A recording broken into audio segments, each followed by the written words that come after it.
डरने की जरूरत नहीं है। भगवान के कुछ लीला चरित्रों का रोज नियम पूर्वक गायन करो। जैसे भागवत है तो 10वें स्कंद के 1 अध्याय 2 अध्याय भागवत पढ़ो। नाम कीर्तन 10-15 मिनट नाम कीर्तन करो और हर समय नाम चलाने की कोशिश करो। राधा राधा राधा राधा, सब ठीक हो जाएगा। जैसे जैसे अंतःकरण निर्मल होता है ये सब बातें खत्म हो जाती हैं। आप बच्चा सच्ची समझो, किसकी तरफ देख रहे हो? जो देवी स्वरूपा है, जो माँ स्वरूपा है, जो बहन स्वरूपा है, उनकी तरफ हम गंदी दृष्टि से देखेंगे, हमारा मंगल कैसे होगा? नहीं, ये गंदी बात। सबके चरणों की तरफ देखो, नमस्कार। अगर दृष्टि चली जाए तो दोबारा दृष्टि ना जाए। राधा राधा राधा राधा। जो चाहे आपन कल्याणा, सुजस सुमति शुभ गति शुभ नाना, सो पर नारी लीलार गोसाई, तजो चौथ के चंद्र की नाई। दूसरी माँ बहनों को काम दृष्टि से देखोगे, दुर्गति को प्राप्त हो जाओगे। यदि अपना कल्याण चाहते हो, मंगल चाहते हो, तो भवानी के अंश स्वरूपा है। इनको जननी के समान, बहन के समान, बेटी के समान भाव से देखो। बराबर की है तो बहन के समान छोटी है, तो बेटी के समान बड़ी है, तो माँ के समान देखकर प्रणाम। इनके पर अगर काम दृष्टि करोगे तो उनका तो कुछ बिगड़ेगा नहीं, आप नष्ट हो जाओगे। उनके प्रति तुम्हारी काम दृष्टि तुम्हारा नाश कर देगी। हाँ, तो हमें लगता है हमें अपनी दृष्टि सुधारनी चाहिए, अपना भाव शुद्ध करना चाहिए। जैसे हम किसी के प्रति बुरा देखते हैं तो उसका कुछ नहीं बिगड़ता, हमारा पहले बिगड़ जाता है, क्योंकि हमने बुरा देखा, बुरा चिंतन किया, तो हमारा नाश हो जाएगा। इसलिए हमें बहुत सावधान और नाम जप करो। और धन्यवाद इस बात का कि नए बच्चे होकर आप संत वाणी सुना और उस वाणी से अपने आप को बचा लिया, गलत आचरणों से बचा लिया। अब आगे वो आचरण मत करना। अब लो नशानी अब ना नशई हो, तो भगवान सब क्षमा कर देते हैं। हाँ, अच्छे आचरण वाले बनो। मिलिंद जी, नासिक महाराष्ट्र से। राधा वल्लभ से हरिवंश जी, हरिवंश। राधे राधे महाराज जी। महाराज जी, विशेष कृपा कैसे पहचाने? जब भोगों में अरुचि हो और भगवान में स्वाभाविक रुचि प्रकट हो जाए तो जान ले कि हमारे ऊपर विशेष कृपा है। जब किसी भगवत प्रेमी महात्मा का दर्शन सानिध्य मिल जाए तब जाने हम पर विशेष कृपा है। जब द्रवहि दीन दयालु राघो तो साधु संगति पाइए। जब भगवान की विशेष कृपा होती है तब संतों का संग मिलता है, और संतों की जब विशेष कृपा होती है तो विषयों के प्रति वैराग्य और भगवान के प्रति अनुराग ये जागृत होता है। तब जानना चाहिए कि हमारे ऊपर विशेष कृपा है। जैसे हनुमान जी का जब दर्शन पाया विभीषण जी ने, तब कहा कि तुम हरिदासन महा कोई, मोरे हृदय प्रीति अति होई, कि तुम राम दीन अनुरागी, आयहु मोहि करन बड़ भागी। हे हनुमान जी से कहे, हे प्रभु, या तो आप कोई भगवान के विशिष्ट भक्त हो या स्वयं भगवान हो, क्योंकि मोरे हृदय प्रीति अति होई। तब हनुमान जी ने बताया कि मैं भगवान का एक दास हूं, ऐसा अधम ऐसा।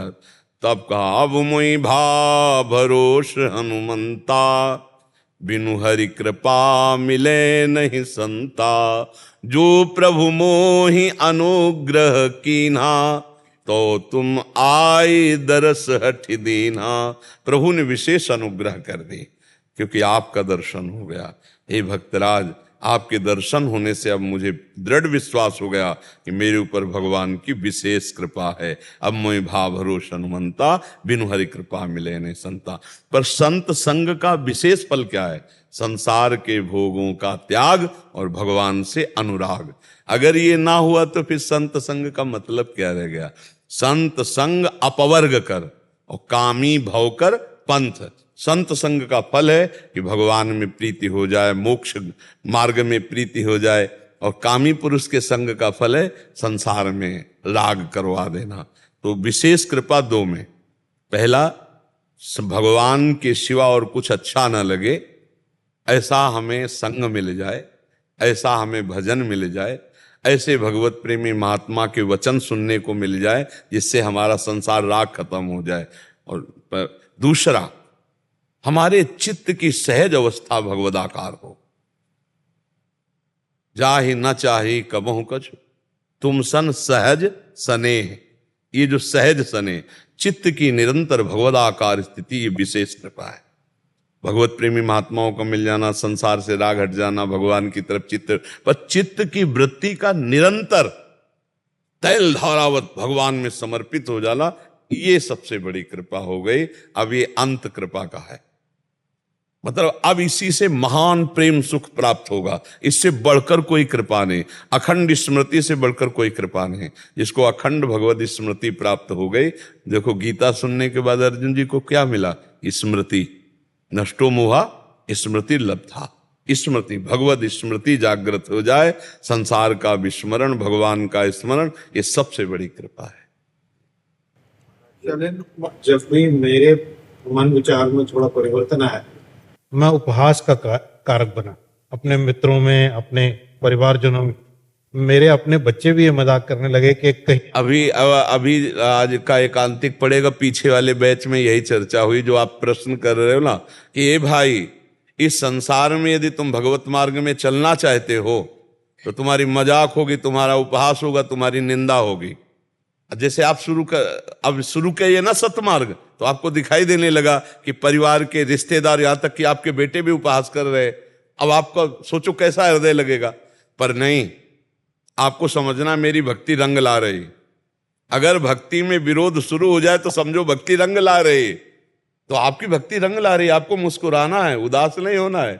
हाँ, अगर आप ऐसे फिर गिर जाओगे, फिर तो गिर जाओगे बहुत बहुत। इसलिए हिम्मती बनो, हिम्मती बनो, बहुत हिम्मत की जरूरत है इसमें। निराश, आपकी तो भक्ति रंग ला रही, तो आपको तो अच्छा अनुभव होना चाहिए, प्रसन्न होना चाहिए। आप निगेटिव क्यों सोच रहे हैं कि मेरा उपहास हो रहा है? अरे भाई नहीं नहीं नहीं, ये उपहास हो रहा है, आपकी भक्ति रंग ला रही है। देखो, गलत आचरण करो, आप देखो कोई आपको नहीं रोकेगा, कोई आपका उपहास नहीं करेगा। लेकिन माला कंठी धारण करके भजन शुरू करो, भगवत आराधना करो, तो आपके ही लोग आपका उपहास करने, बड़ा भगत बनता है, ऐसा है वैसा है, क्या क्या नहीं बोलने लगेंगे। इसलिए किसी के बोलने से मत रुको। भगवान का सत्य मार्ग है, सच्चिदानंद मार्ग है, बिल्कुल हारने की जरूरत नहीं। अगर हमको ऐसी ऐसी बातें कही गई तो अंदर से आता है, टूटो नहीं, टूटो नहीं। एक शराबी का उपदेश हमें जीवन भर याद रहा है। वो यही कहता था, तिल तिल काटी गई मूर्ति कभी टूटी नहीं, तू बाबा जी बना कभी टूटना नहीं। हम उस समय बच्चे थे, वो जीवन भर रखा। मेरी पुत्री है, वो यहाँ से कहीं पढ़ने के लिए गया, उसे कुछ एक ऐसी दीक्षा उसको पकड़ा दीजिए जिससे वो आगे की तरफ। देखो, हम आपकी पुत्री की नहीं, सबकी पुत्र पुत्रियों के लिए प्रार्थना है कि ये जो आज गर्लफ्रेंड बॉयफ्रेंड रूपी जहर फैला हुआ है, इससे बचा जाए। पहली बात तो अपने चरित्र को पावन रखा जाए। अगर चरित्र पावन नहीं है तो आपकी उन्नति की लालसाएं बाधा में पड़ जाएंगी। आजकल कोई सही मित्र मिलना बड़े सौभाग्य की बात है, नहीं तो केवल अपनी वासनाओं की पूर्ति के लिए दोस्त बन जाने वाले सैकड़ों तैयार हैं। तो हम अपने फ्रेंड का चयन बहुत सोच समझ करके करें। जो हमारे से सुख भोगने की लालसा रखता है वो फ्रेंड नहीं हो सकता। फ्रेंड वही होता है जो अपने को बलिदान करके सामने वाले को सुखी करना चाहे, जो अपने को मिटा करके दूसरे को सजाना चाहे, उसे दोस्त कहते। लेकिन आज के दोस्त दूसरे सामने वाले को मिटा के अपने को सुखी करना चाहते हैं। तो हमारे भाई बहनों से प्रार्थना है, पूरे भारत के, पूरे विश्व के, कि हमारी जो परंपरा रही है ये चरित्र पावन की रही है, चरित्र ना दूषित होने पावे। और दूसरी बात, कोई व्यसन हमारे जीवन में ना होने पावे, चाहे वो पुत्र हो चाहे पुत्री। ये बात बिल्कुल समझ लो, हर व्यसन हमारे जीवन को नाश की तरफ ले जाएगा।